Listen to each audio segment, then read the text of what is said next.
What's going on, guys? Welcome to the channel. I'm Ben. This is my TW200 here, and if you guys haven't seen the videos, I've been slowly converting this into a bit of an adventure bike, or as much of an adventure bike as a dual sport can be. I'm just about complete, except we need something to put the bars in a little bit better position for me, both for sitting and for standing. A couple years back, I did put a set of Tusk handlebars on here, and when I did that, I also stuck their $20 1-inch risers on here. But the issue that I've run into with these is they essentially push the bars back at you almost as much as they push them up. Now, just for comparison's sake, I will stick the Tusk risers on there real quick and sit on the bike just to show you how they compare to stock, as well as how they compare to what I'm gonna be sticking on, and that's gonna be these Rox offset risers. And as you'll notice here, they do have a little insert in here, so you could actually stick a fat bar inside of these. These will supposedly give me 1.25 inches of rise, and that's gonna be direct rise in elevation rather than back at me. And for you guys that watch my 701 videos, this might sound pretty familiar because I just stuck this set of 1 1/8 offset risers that I used to have on my Tenere 700 on the 701. I'm 5'10" and I've got a 31-inch inseam height, so I'll hop on the bike here and show you guys what it looks like with no bar risers at all. Again, this is the CR High Bend Tusk bar here, but in a seated position. This is about where I'm at usually. Well, stand up in sort of an attack position here, sort of hovering over the pegs, if that makes sense. And then fully extended. Now let's install the old Tusk risers here and see what they do for me. So we are still going to be reusing those this time, so we don't want those to go too far. It's just a matter of picking the bars up, sticking this on underneath. Now, when you're doing anything with handlebars on a bike, you want to make sure that you understand the type that you've got. So this style on the TW here, as you'll notice, has a little bit thicker of a profile on this side compared to what it does over here.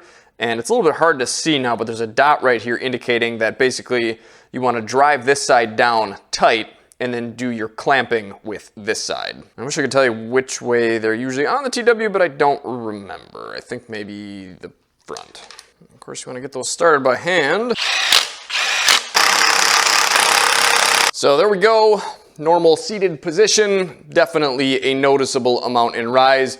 But again, they're sort of coming this way rather than just going up.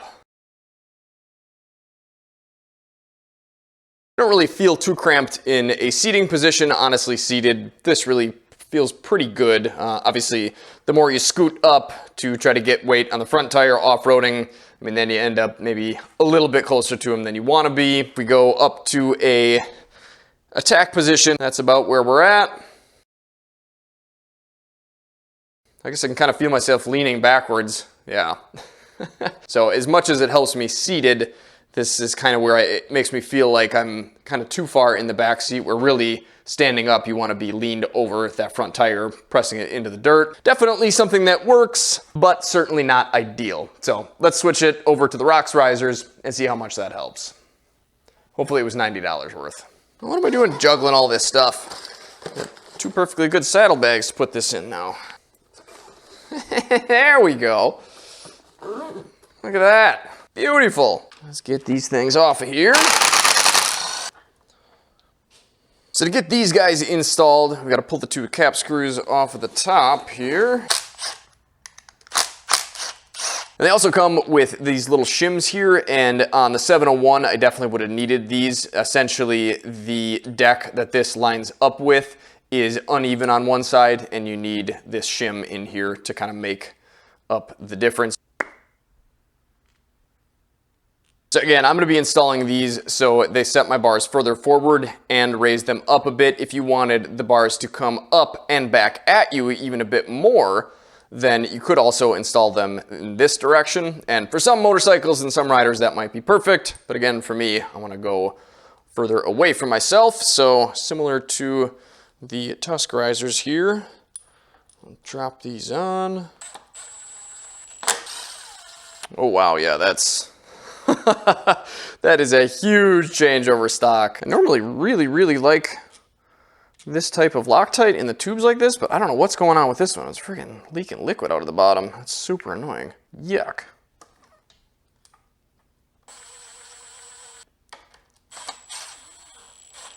How are we doing on cables? Doesn't look like anything's too stretched.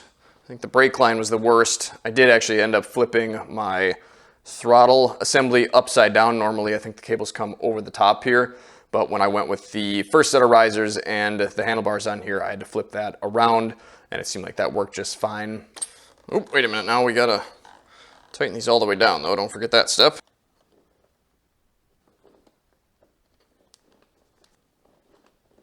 Don't forget these. Now I see what the dimples for. Just to keep the top straight, I guess. We'll of course want to throw some Loctite on these, but I've actually got a different set of handlebars coming because while I was doing this, I realized that when I looped this thing, I must have bent this side of the bar up. And honestly, after it happened, I kind of couldn't believe nothing was bent or broken, but apparently that's the thing that took the blow. As hard as the bike hit the ground, honestly, I think it probably was a good thing, because if that stress wouldn't have been absorbed by the bar bending, then, well, something else might have happened, and obviously a set of bars is the easiest thing to replace. Now, I could, of course, bend it back, but after all this, I am super sick of messing around with this mid bar here. I just want a set of fat bars, and because these will accept a set of fat bars, I decided I might as well go with a set. So those should be here pretty soon, and I'll be able to swap it over. Where'd my wrench go? So I will get these front ones snugged down first. All right, then we'll tilt these forward somewhere around there. Does that look right? Close enough, I think.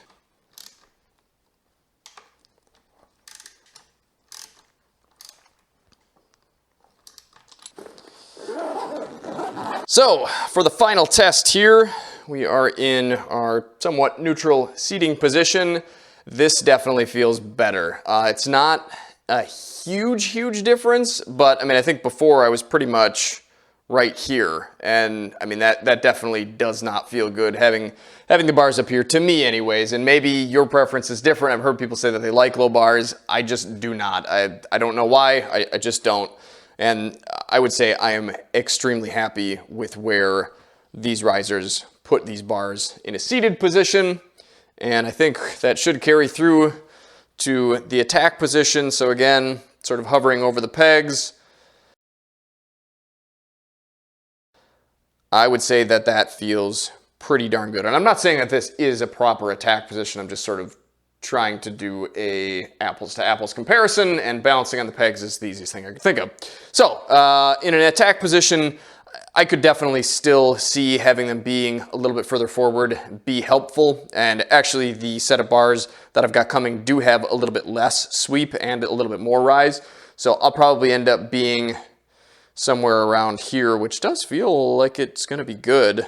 In full lock position, I can definitely feel that I have some more room in between the pegs and where my hands are on the bars, so that's good. Again, not a huge difference, but still noticeable and a welcome change for sure. As far as aesthetics go, they're a little bit shinier than everything else on the TW, but honestly, I think they blend in quite well, and I think they look pretty good on there. If you get real close, you can see that there is daylight directly underneath them where the old bar was, whereas the ones for a 1 1/8 bar clamp sort of have a little nub there to kind of fill it in. But like I said, on here, it's pretty hard to notice. I mean, you'd have to be kind of crouched down underneath the bars to really see it.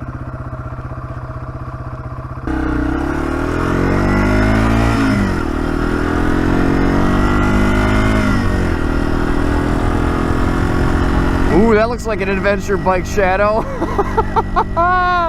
I don't know what it is about this, but it just makes me smile. I think it's so cool. I think I've just kind of always liked doing something, well, a little bit out of the ordinary. And I know there's plenty of people that have probably taken way more epic adventures on TWs than I ever will, but it's still a little bit out of the norm, and I like that. But anyway, I swapped the bar out for a 1 1/8 Chubb bar. This is the Moto bend, and I really like it. It's a little bit further forward and a little bit higher up than the CR high bend that I had on here.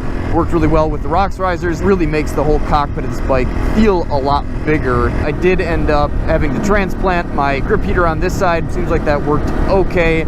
I did wrap electrical tape on the bar directly before I put the heating element back on there, like some of you guys suggested, and it seems like that definitely helps. This one keeps up a little bit better than this one, or a little better with this one. So if any of this stuff looked good to you guys, or even if you just need to pick up an oil change or some other gear, if you click on any of the links in the description down below and make a purchase, it will help me to continue making videos like this. And between you guys that have been using the affiliate links and my patrons, you really are the only thing that allows me to keep doing this. So I really appreciate it when you guys take the time to do that. Huge thanks to you guys. Until next time, get out, enjoy this beautiful world any chance you get. If you can't do that right now, here's some more videos to check out in the meantime. Take care, stay safe, and stay swanky.